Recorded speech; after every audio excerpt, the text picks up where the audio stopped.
very much. Hey, it's a real honor to be here this morning. Joan, thank you so much for nominating me for this. You know, last night when I was accepting the Captain of Industry Award, which is such a great honor for me, you know, I mentioned how the challenge of escaping gravity's grip intrigued me into solving complexity. And, you know, it started me on my journey of becoming an industrial engineer. And little did I know that it would give me the exact right skills most needed in an era of tremendous change as we morphed from the industrial age to the age of digital age. And because I was trained as an industrial engineer, I had the perfect skills to have a career that's included all those honors and all those great achievements. Because industrial engineering is the perfect blend of analytical skills, organizational expertise, and technical training to have a dream career. And when you consider industrial business or technological advances, they typically follow this pattern. First, disruption, then scaling, and then efficiency for effectiveness. And little did I know that industrial engineering and systems engineering would be instrumental agents in the creation and development of these advances. And so I want to talk about that and then use that to help you understand how industrial engineering absolutely propelled me in my career. But first, let's talk about the disruption phase. That phase is when we dismantle systems, processes, and solutions that are currently being used.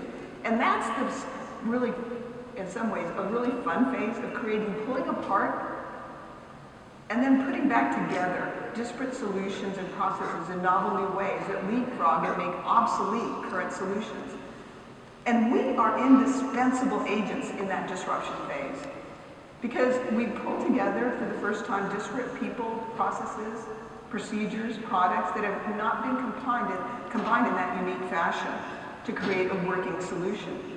And the disruption phase is when it's very, very capital intensive, or very research intensive. But then it shifts to the next phase. Because figuring out how to make things work once or twice, it's an achievement. But to make a business, you have to make it scale. And that's the second phase. And that's where you see the shift from extreme capital investment to more of a focus on how do you get to profitability. And once again, that's when we come in. We come in and figure out how do we systematize the solution so that it can scale and reach more customers, or users, or members.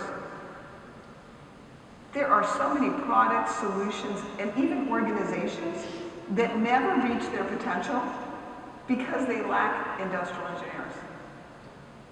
They lack that know-how of how do you bring complexity to scale. So you might be wondering, how did a girl who grew up in the desert, and yes, I actually did live on a dirt street for a while. My family lived paycheck to paycheck. My family wrestled with poverty. My family was steeped in very traditional values. All my grandparents were born in Mexico. So how did I end up being a rocket scientist, a tech exec, an educational leader, a philanthropist, and now a CEO of the Girl Scouts of the USA? It's all about systems and numbers. Because at every pivot point in my career, my understanding of systems, my analytical capability, were the skills to succeed professionally. And that allowed me to overcome the cultural biases of gender, heritage, and background. So I thrived at New Mexico State, where I earned my industrial engineering bachelor's degree. And as it was mentioned, thanks to my Girl Scout experience, where I discovered my love of science and math, I had a lifelong interest in math and science.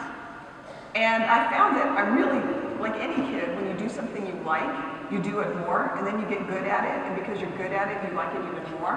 And so this virtuous circle began for me with math. And I liked math so much, I became a rocket scientist good at math. And you know, my very first job was working as a test engineer one summer. Now, one of the great things about industrial engineering is we're problem solvers. And my very first job, how many of you have seen the movie Hidden Figures? Okay, there's this famous scene in Hidden Figures where the women have to run to go to a bathroom. And that's horrible. But I remember when I watched it, I said, they even have a bathroom. You know, in my first job as a test engineer, I showed up, there wasn't even a bathroom. So talk about not welcome sign. But, you know, what did I do? And what do we do as industrial engineers? We solve the problem. So instead of complaining, I solved the problem. I figured out where the bathrooms were, identified the points, the nodes. Then I figured out what was the most effective and efficient way to get there. I realized I'd have to bring in a bike and also limit the amount of water I drank during the day. And I did that. And so, you know, every day at lunch I'd get on that bike and rush. But after 6 weeks, they saw I wasn't going to give up. And so they brought me my own porta potty, and it actually said hers on it.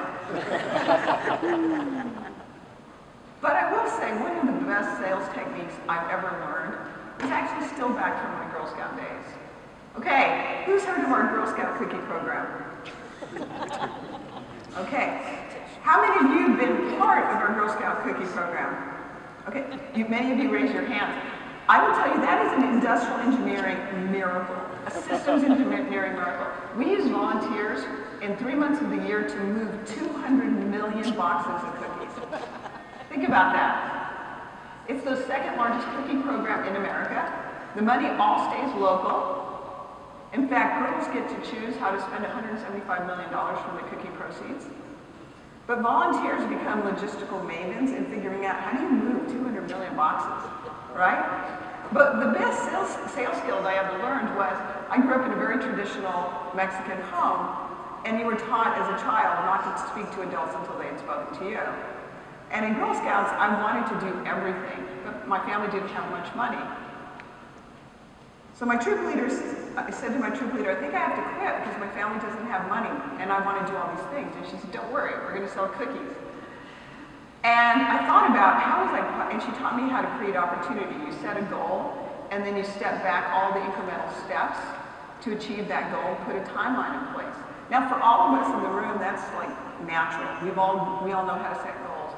But to someone who is living in poverty, you don't know how to escape. You don't know how to create opportunity. Because if you did, you wouldn't be living in poverty. And so for me, learning how to create opportunity was huge. How do you set a goal, break it up into small steps, put a timeline in place, and then work it? Well, then the next thing she said is never walk away from a sale until you've heard no 3 times. And so I wanted to do so many things in Girl Scouts that it would cause me to, after I sold to people at church and my family and friends, I had to talk to people I didn't know, to strangers.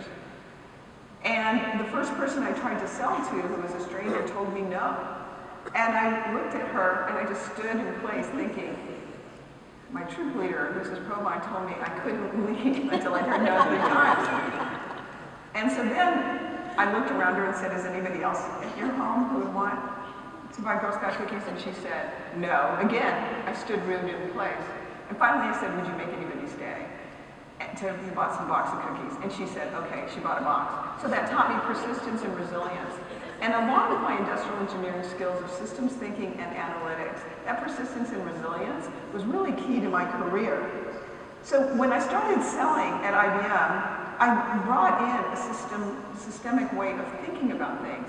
And so when we were answering, RFPs from customers, I would answer them in the way they had thought about it, but I would always put a secondary response in a way that was really unique and gave them an innovative edge that perhaps they had never considered. And as a result of that, we had some of the biggest sales to oil companies and even to the stock exchange. And I'm proud to say that I sold the first fiber optic networks outside of the United States, FTDI, to Latin America at a time when only one organization in the US had such an advanced technology network. And that's because I approached it from a systemic thinking. Thank you for your speech. It was really inspiring. Thank you. I just wanted to ask you a little bit more about your personal journey. Can you speak a little bit to the maybe burnout and the emotional labor that you went through being in those places where you were not made to feel welcome or accepted?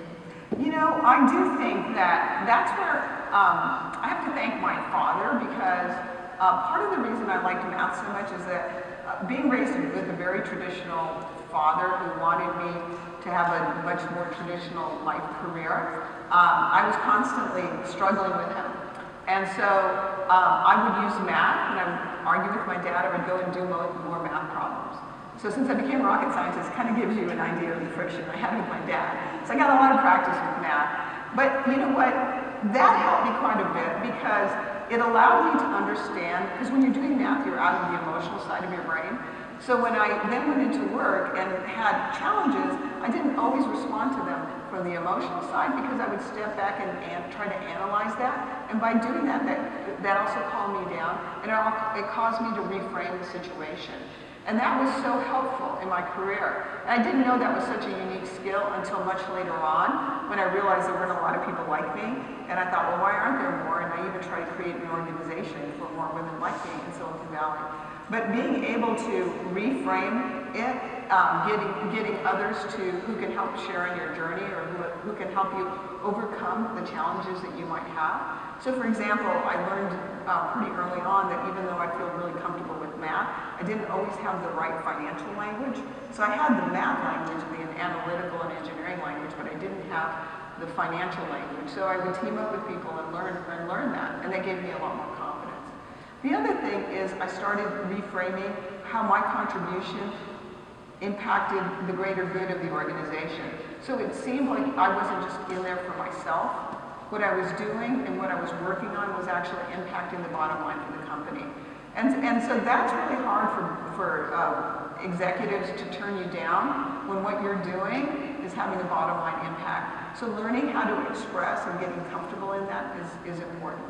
You know, there were times that it was incredibly frustrating, I will give you that. But like I said, you know, I was persistent, I was resilient, and I didn't let them keep me down. Well, hi, it's Keith Albertson of IISE. We're here on the final day of the 2019 Annual Conference and Expo in Orlando, Florida. We're with our final day's keynote speaker, Sylvia Acevedo, the CEO of the Girl Scouts. Ms. Acevedo, if you'll tell us, last night you gave a talk at the Honors and Awards Banquet about how you first got started and interested in industrial engineering and particularly rocket science. Tell us a little bit as a girl how you first became enchanted by the idea. Well, thank you very much, Keith, and it's such an honor to be here. And you know, I had the great privilege of earning my science badge in Girl Scouts, and I did that by making an Estes rocket. And it was really problem solving, trying to get it to leave, you know, the Earth's this desert sand. You know, how do you break gravity's grip? And later on, I was thinking about, imagine trying to get a spacecraft with astronauts to, you know, leave the gravitational pull of Earth. And I thought, what a complex challenge that would be. And I thought, how fun that would be. And at that moment, I thought, that's what I want to do. I want to study complex, really complex systems. And that's kind of the moment I decided to be I didn't know about industrial engineering until later when I was looking to go to college. And I read about what industrial engineers do. And they do a blend of people, processes, and systems to solve complexity in a way that's scalable and systemic, in a way that brings efficiency, you know, and effectiveness into organizations. And I thought, that's it. That's my profession. And I never changed from that moment. Great. A lot of us grew up in the era of the early space missions. Were you inspired? We had the anniversary of the Apollo 11 Moonwalk coming up this summer. Did those kind of things really inspire you as you were younger? They absolutely did, because they taught you to dream and wonder and just, you know, have your dreams as big as the universe. So they truly did inspire me. And it was a dream job to work at NASA's Jet Propulsion Lab. And I worked on 2 missions, the Voyager 2 and Solar Probe. And, you know, those were really instrumental in my career. And, you know, talk about solving big, complex problems. Absolutely. There you go. Now, how did you go from the transition from going into rocket science into the Girl Scouts? Tell us a little bit how that transition came about. Yeah, absolutely. And so, you know, that's really the bulk of my talk today, was how I use my industrial engineering skills to really propel me in my career. So after I worked at NASA, I then shifted, after I went to Stanford, I shifted into working in technology. And I had a great career working for technology companies. And throughout it, my systematic thinking, my analysis, always helped me to reframe problems, and they really propelled my career forward. And I'm just so grateful for that. I also became an entrepreneur, and after I had a successful exit, I had opportunities to think about what I could do.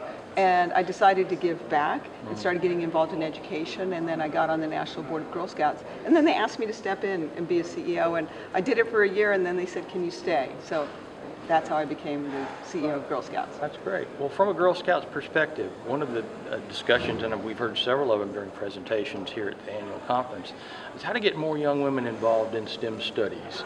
Is this something that the Girl Scouts is trying to put an emphasis on as well? You know, we are completely focused on STEM. Yes, we have great outdoor experiences, entrepreneurship, but we are laser focused on what we're doing in STEM, science, technology, engineering, and math. In the last 3 years, we've added 100 new STEM and outdoor badges, including 6 space science badges. One of them is looking out and identifying the planets and the systems up in the sky, which I'm very partial to. But you know, we have everything from robotics, coding, design thinking, thinking like an engineer, data analysis. I mean, so many great programs, including cybersecurity. So our goal is to add 2.5 million more girls into the STEM workforce by 2025. And we know we've already have a great track record. Almost every female astronaut that's been in space was a Girl Scout. 80% of the female tech leaders in Silicon Valley, Girl Scouts. So what we're looking is, we know the formula, now how do we expand it and scale it? And doesn't that sound like a systems engineering challenge? Absolutely Right. does. Okay, the last question everybody is wondering about. What's your favorite Girl Scout cookie? You know what, that is a great question. I will tell you there's one, and that is the Thin Mint. I love the Thin Mint. And Everybody knew it would be Thin Mint. yes, you know, even just opening up the sleeve and smelling them just calms me down. It's almost like aromatherapy. Well, I'm a Samoa's man myself. Oh, you know, but- that's our second most popular cookie. Okay, so and we're in one, some two. markets, it's the top Okay. cookie. All right. Well, we covered the top 2 cookies then. So Yes. Thank you so much for your time, and we're very much looking forward to your talk. Oh, thank you very much. I really appreciate it. Thank you.